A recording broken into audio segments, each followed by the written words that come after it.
Hey folks, Fernando doing a video for the Modern Survivalist, and in this video we're going to be talking about what you should have in your EDC bag. Before I go on, a lot of this stuff I'm going to be explaining here I have covered in further detail in my book Street Survival Skills, going on about firearms, self-defense, EDC, clothing even, and related topics. A lot of self-defense, but pretty much practical modern survival skills. If you haven't bought already, give it a go. I'll leave the link there below. I'm sure you're going to be liking it. And of course, there's my other books, Bugging Out and Relocating and the Modern Survival Manual. Consider those for these holiday seasons. If you liked it already, leave a positive review on Amazon. Those are also greatly appreciated. Now, this video is going to be keeping in mind that I'll assume you have certain things with you, all right? In my case, I will always have like a cell phone, wallet, keys, and as I've said many times, in my keys I will have a couple little tools, a little flashlight, but then specifically in my pocket I will have a folding knife, multi-tool, and flashlight.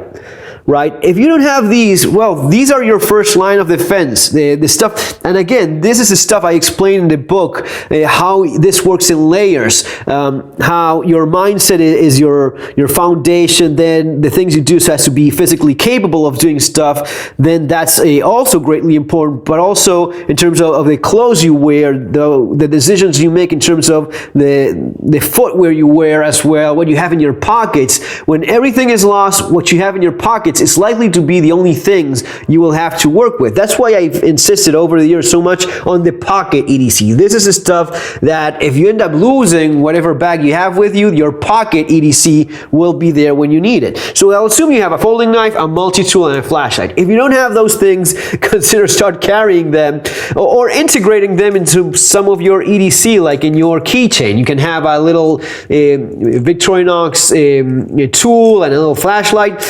But if you don't have these in your pocket, maybe these would be the ones I'd be adding first to a proper EDC bag.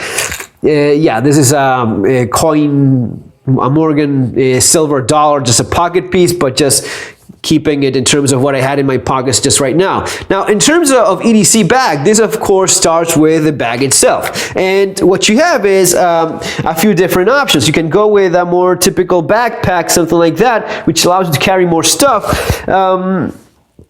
Sometimes you may need that, maybe not. It will depend on your lifestyle, your personal situation, even the place where you live will dictate a lot of these things. I was just reading some messages of this same video that I did for my Spanish channel, and a guy was telling me, I worked in the fields, I drive around in a pickup in the country all day long, so I have a certain amount of kits. For someone that was in Chile, he was mentioning, yes, the respirators and face masks are important. We see that right now in Chile with all the protests and the tear gas and all that stuff. Each situation is different. Also keep in mind the legal aspect. Some of this stuff that I'm going to be showing in a second, you may be legally allowed to carry wherever you live or not. This will depend on your city, states, and country, of course. Now, what I see is that some of the more common types of bags are sort of represented here. You can go with something like this, like a small satchel.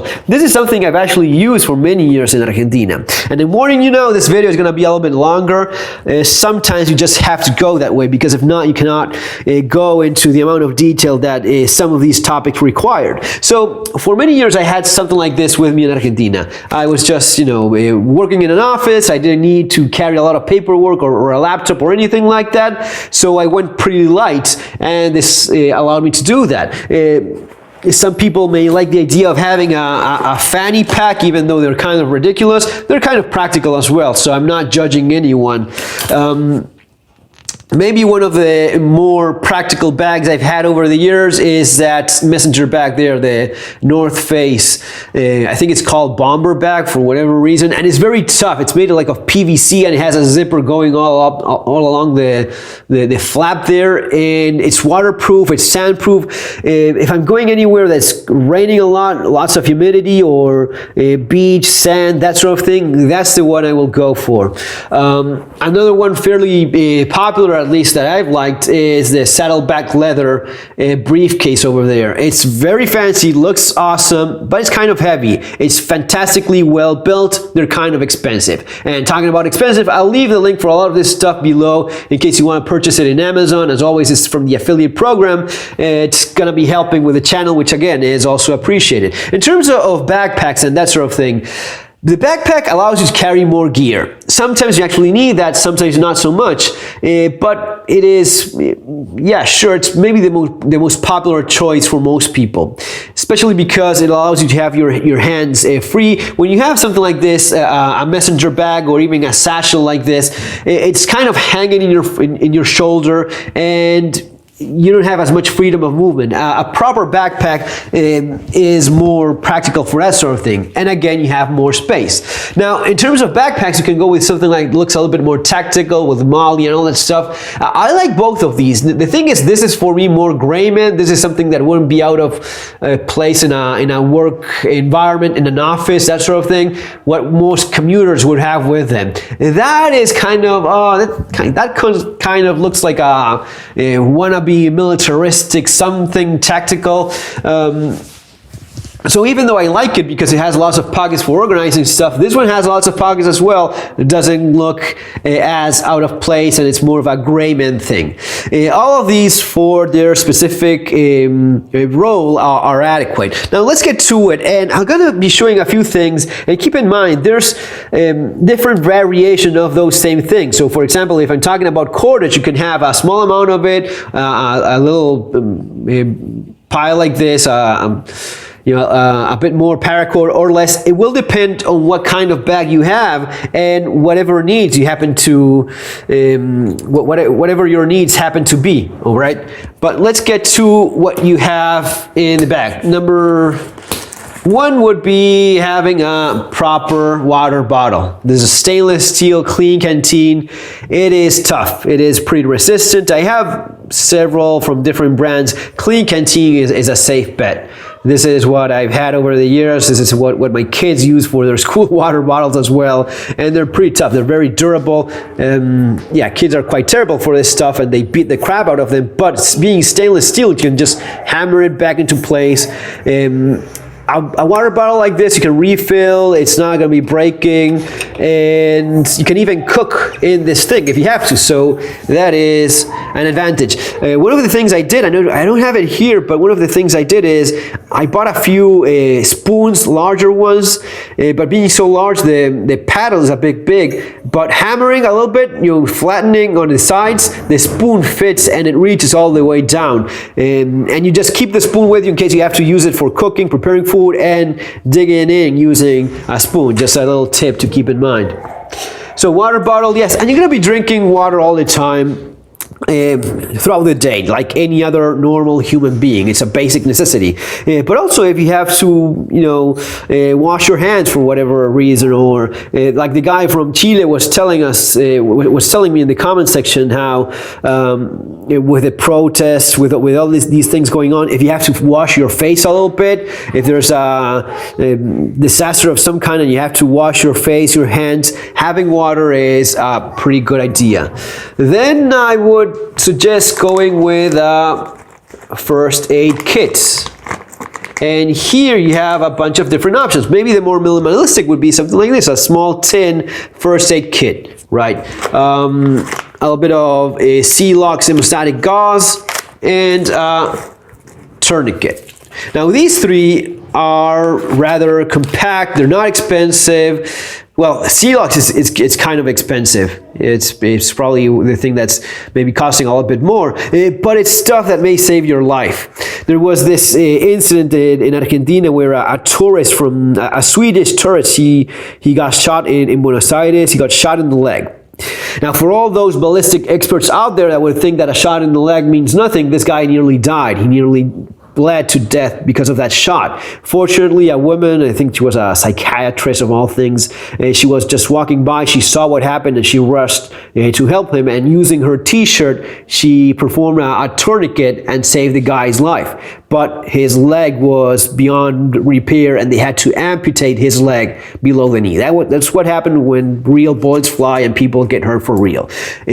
if that's your case and there's no good Samaritan around, a tourniquet may be the difference between life and death. And of course, the smaller kits like this, you can have a few Band-Aids, a few ibuprofen pills and that sort of thing, dressing up little wounds and that kind of stuff. But this is for the more serious thing. This is probably going to be more handy in terms of all those little boo-boos that people get throughout the life as normal. But this is for more serious stuff. I think it's a good idea to have these. And of course, as I was saying before, you can have larger versions of this, a larger first aid kit. This would be an example. This is a kit I sometimes throw when I go with one of the larger bags, or I feel that I may be needing that sort of thing, or a larger Celox gauze, right?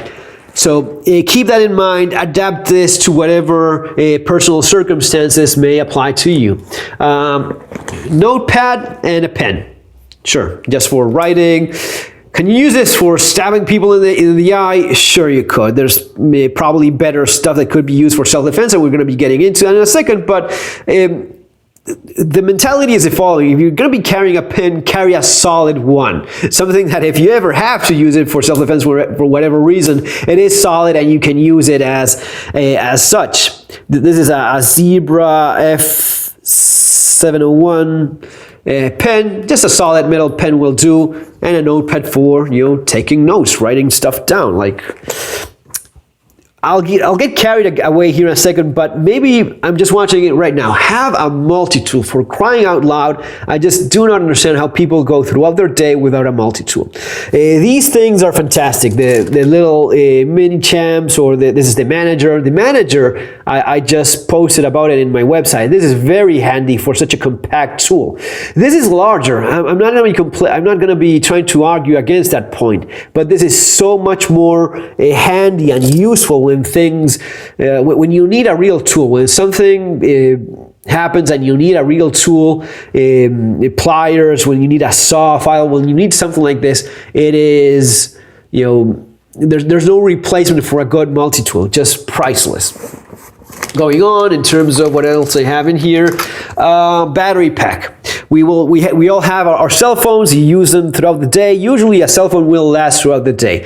Now again, when things do not go accordingly as planned, as they usually do, a cell phone battery just dies. And if there's an accident, you're taking a few pictures, you maybe used your phone for filming a little bit, you may eat up that battery faster than intended. This gets you out of that tough spot. So with the battery pack, and even when traveling, I was just in London kind of recently, and I use this all day long, because you're using the camera on your cell phone for taking photographs, for using the maps and that sort of thing for GPS. This is pretty handy and a very good addition to your EDC bag. And of course, have a proper the cable for it, maybe the charger as well.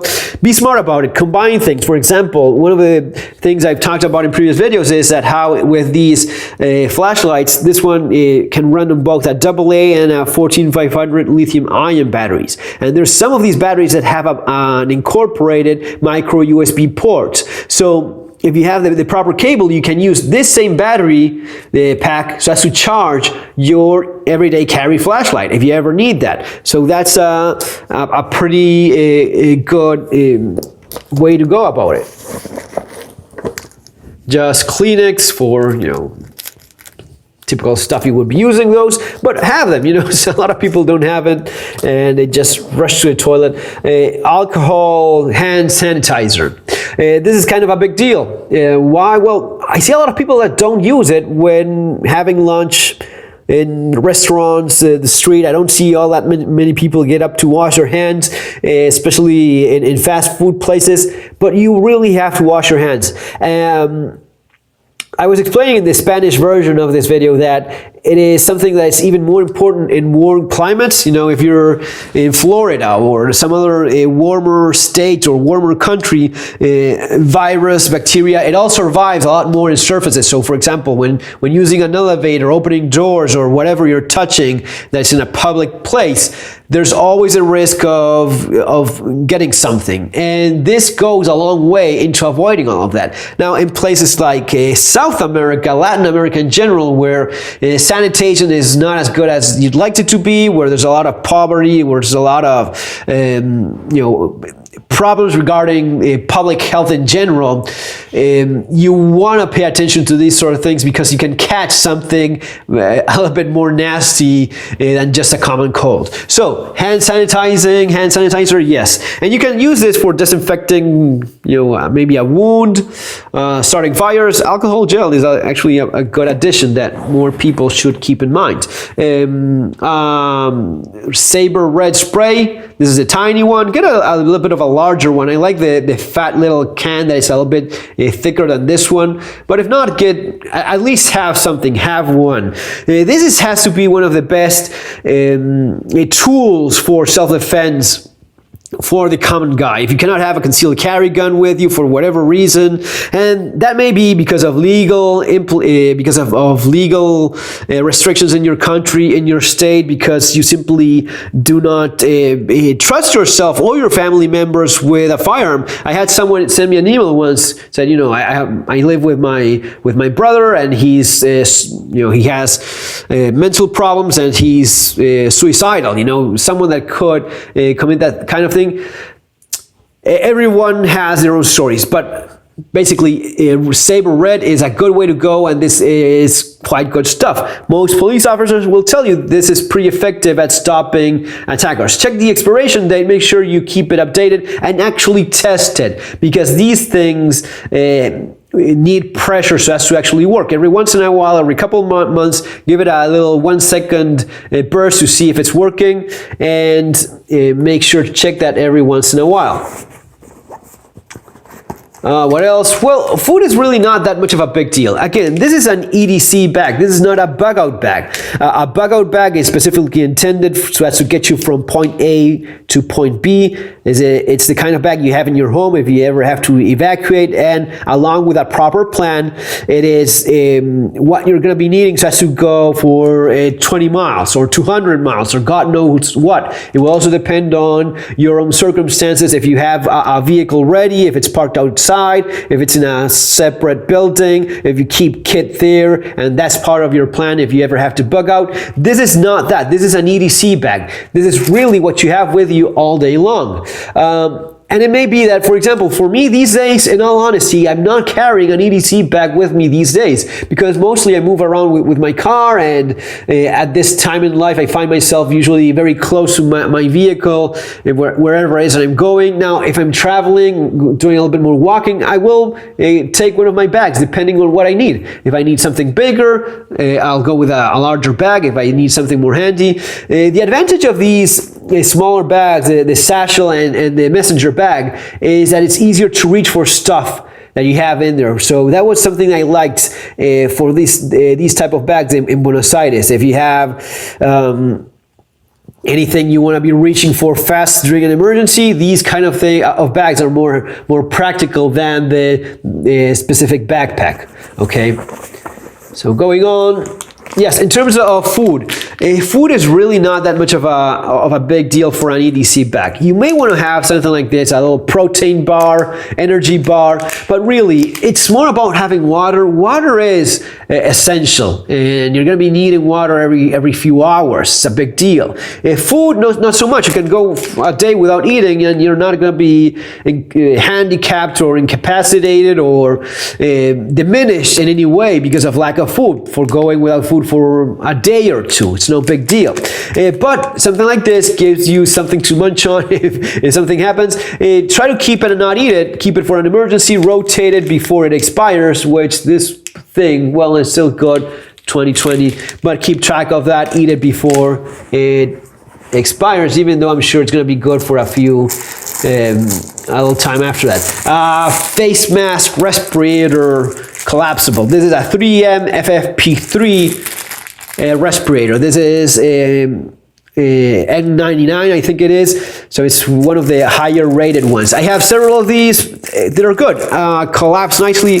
This goes back to the rule of 3 of survival, which says you cannot survive 3 minutes without air. So that tells us that air is a big deal. Air is important for survival and preparedness. And as our friend in Chile was telling us, when there's a rioting gas, sure, that would be a situation in which something like this may be handy, combined with maybe sunglasses or also safety glasses, maybe used along with a shemagh or scarf so as to protect your face. This gives you the option of having something that allows you to breathe when air is compromised in any way. I've seen cases of volcano eruptions where the air was full of ash. That's a case in which something like this is also useful. Fire, smoke, chemical accidents or industrial accidents or incidents. There's a number of possibilities. Collapsed structures. When the Twin Towers went down, the air was full of dust and people could hardly breathe.